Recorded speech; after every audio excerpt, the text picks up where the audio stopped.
ஆயிஷினா பேஸ் welcome back to my channel. So இன்னைக்கு video என்ன பார்க்க போகிறேன் அப்படின்னா, உங்களுக்கே தெரிஞ்சிருக்கும் நான் வீடியோ போட்டே பல நாட்கள் இருக்கும். காரணம் என்ன, எதுக்காக நான் இவ்வளோ நாள் வீடியோ போடல, இதுக்கு மேலேயே வீடியோ போடுவேனா இல்லை இதோட நிறுத்திட்டு போயிடுவேனா, எல்லாத்தையும் இந்த வீடியோவில் ஃபுல்லாக சொல்லிட்டு நான் போயிருக்கேன். இது ஒரு சின்ன வீடியோ தான் இருக்கும், யாரும் ஸ்கிப் பண்ணாமல் பாருங்க. அதுக்கு முன்னாடி சேனலுக்கு புதுசாக சப்ஸ்கிரைப் பண்ணாமல் இருக்காம சப்ஸ்கிரைப் பண்ணி பெல்லைக்கு நாள் தட்டி வச்சுக்கோங்க. வீடியோ புதுசாக தான் மறக்காமல் லைக் பண்ணிட்டு போயிடுங்க. வாங்க நேராக வீடியோக்குள்ளே போகலாம்.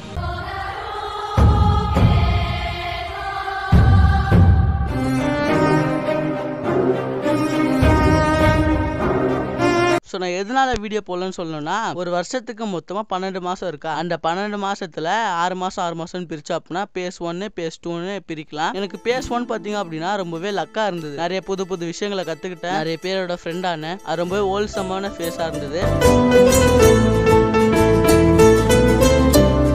பட் அப்படியே பேஸ் 2 வந்தோம் அப்படின்னா ரொம்ப மோசமாக போயிட்டு இருக்கு. நான் ஏன் சொல்றேன் அப்படின்னா, யூடியூப்ல ஃபால் டவுன்லாம் இல்லை, அது எப்பவுமே நார்மலாக வர வியூஸ் நார்மலாக வந்துட்டு தான் இருக்கு. அது யூடியூப் சைடில் பிரச்சனை இல்லை, என் சைடில் தான் மொத்தமாக பிரச்சனை. நான் லாஸ்ட்டாக வீடியோ போட்டதே ஒரு பெரிய விஷயம். அந்த வீடியோ போட்டுட்டு இன்னொரு வீடியோ மேக் பண்ணலாம்னு சொல்லிட்டு உட்காந்து ஸ்டடியில் ஃபுல் ஃபோக்கஸ் காட்டணும்னு சொல்லிட்டு ஸ்டடிக்கு போயிட்டேன். அப்புறம் யூடியூப்ல வீடியோவே போடலையா, சும்மா ஒரு வீடியோவாவது போடணும்னு சொல்லிட்டு உட்காரலான்னு போடும்போது தான் என்னோட பாடி கண்டிஷன் சரியில்லாமல் போயிடுச்சு. அந்த ஜுரத்துல வந்து ரெக்கவர் ஆகிறதுக்கு எனக்கு ரொம்ப நாள் எடுத்துக்கிச்சு. ஓகே, இது மட்டுக்காவது வீடியோ போடலான்னு சொல்லிட்டு மறுபடியும் வீடியோ போலான்னு யோசிக்கும் போது தான் சோம்பேறித்தனம் வந்துருச்சு. லேசினஸ் பார்த்தீங்க அப்படின்னா ரொம்பவே ஆயிடுச்சு. அந்த ஒரு காரணத்தினால வீடியோ போடாம நிறுத்திட்டேன். அப்புறம் சில இடத்துல மோட்டிவேட்லாம் ஆகி இது பண்ணலான்னு வரும்போது தான் காலில் பெரிய அடிபட்டது. அதுக்கப்புறம் என்னால் ஒழுங்காவே உட்காரவும் முடியும். அந்த அளவுக்கு ஒரு பெரிய பிரச்சனையை ஃபேஸ் பண்ணிக்கிட்டு இருந்தேன். யூடியூப்ல வீடியோ போலான்னு சொல்லிட்டு உட்கார ஆரம்பிச்சேன். அதுதான் இந்த வீடியோவை மேக் பண்ண வச்சுது. ஸோ என்னால் எதனால இவ்வளோ நாள் வீடியோ போட முடியல அப்படின்னா, இந்த காரணங்கள் தான். முக்கியமான காரணம் ஸ்டடி.